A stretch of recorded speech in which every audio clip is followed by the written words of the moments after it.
This is Dabu7 with an earthquake update. And over here at Global Incident Map, you can see that around the Ring of Fire we have the normal activity. And of course, this map cuts like right here and it never does show us the full Ring of Fire. But when looking at multiple maps, you start to see something here recently that is a change from in the past. Now mind you, I've been watching these quakes for years. Even if I don't do videos every day because there may not be something to talk about in depth about a specific swarm or an earthquake, one here or there, what I've noticed is a pattern. Noticed a pattern popping up that there's more and more quakes coming through in the Midwest. More and more. There's a little bit of a shift going on. Now right now we're looking at the past 30 days and we're looking at 2.5 magnitude or greater. Now, there's a big difference because if they were to show the smaller quakes, this whole thing would be littered. If you were to go a little bit beyond 30 days, you would see even bigger quakes all through Kentucky here. And you can see that they've been hitting a 3.4. 3.4 right there in both those places in Ohio.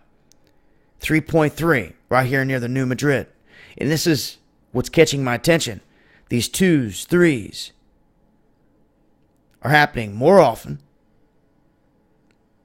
around the Midwest, and you can see they are centered around the New Madrid fault. A lot of times they'll hit right around the keyhole.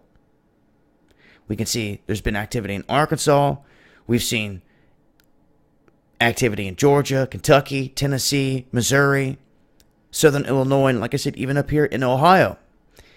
But I've also noticed that this quake swarm that we've seen for the longest time out of Oklahoma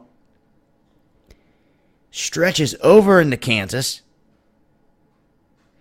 and goes all the way up to the top of Kansas. A 3.9 has struck, very shallow, on the border there with Nebraska. So, quakes in odd places, yes, and quakes popping up around known overdue fault lines like New Madrid. As we can see here, just today, another shallow quake striking in Yellowstone. You can see 4 hours ago, Kansas at 3.9. Just yesterday, there was a pretty big quake that struck there. We're starting to see a shift. A couple days ago, you could see a line, like almost around the old Craton plate that comes through here, where these quakes were hitting. And of course, 3 hours ago, right here in Yellowstone, we have more quake activity. Very shallow. 7 and 3 hours ago. We've actually had 2 in this exact same area. I'll keep an eye on this. If we start to see smaller quakes marching in a certain direction, that's when you know it's magma on the move underground. Sometimes it is anyway. It doesn't mean that it's going to come to the surface. But then again, you never know for sure.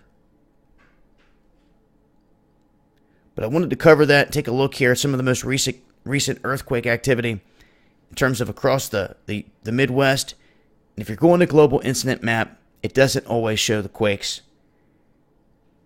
from just the day before because of the runoff.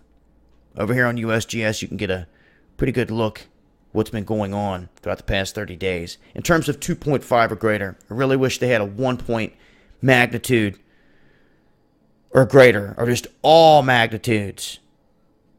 You know what? They've got an all magnitude 7 day. There we go. And you can see different earthquakes pop up. This is interesting. These patterns around New Madrid, and something I'm going to keep watching. And I'll continue to update on if I see any other big changes. But that's the latest in terms of quakes. It's been Dabu7. Peace.